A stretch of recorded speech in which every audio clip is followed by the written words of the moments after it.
So with the explosion of social media and communication on social networks, has your interaction with PR pros changed?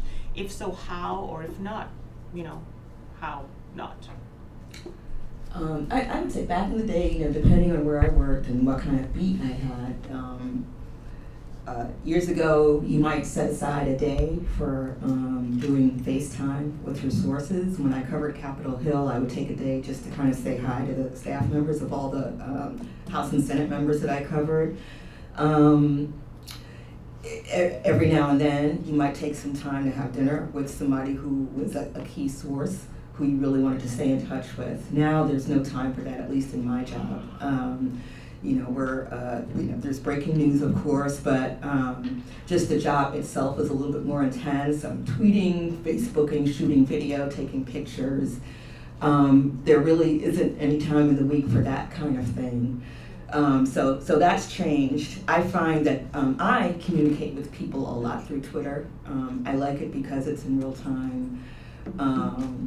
And there are folks who've gotten my attention that way, Twitter and email as well. Emails with well-crafted subject lines.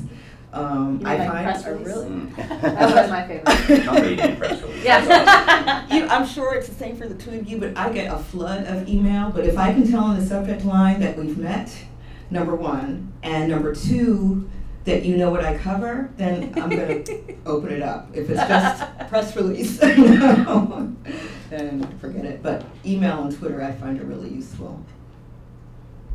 Yeah, I like how Twitter sort of changed how you sort of connect with PR people. Because it used to be you'd only hear from them, you would have the call at 4 o'clock when you were on deadline. Never works.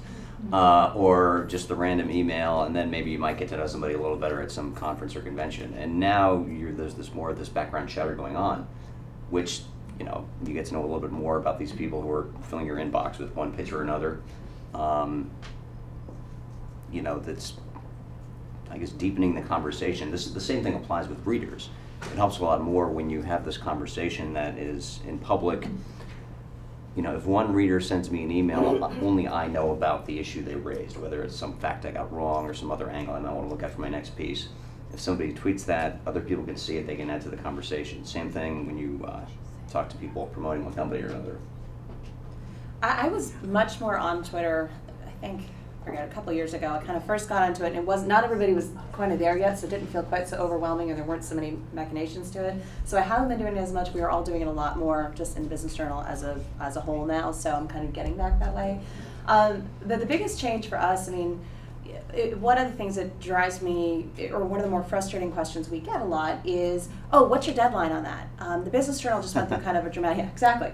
The Business Journal just kind of went through a dramatic change as of last week. I don't know if you've seen, I brought a prop.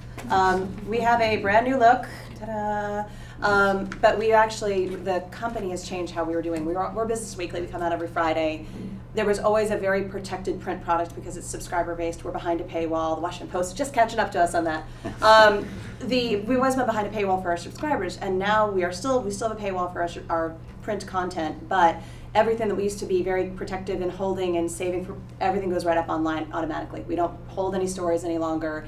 We report as we go. It's very, very iterative, which is great and really exciting, but it's changed how we're doing things. So, in a conversation with a PR person, great, it's 10 a.m. What's your deadline on that today? 10 a.m. Like, that piece of news I just asked you about? I'm writing it as we're talking, so let me know what that answer is. So that's probably one of the bigger changes is we just don't have, and we still can plan things out and deal with embargoes and all that, but the more responsive you can be, the better.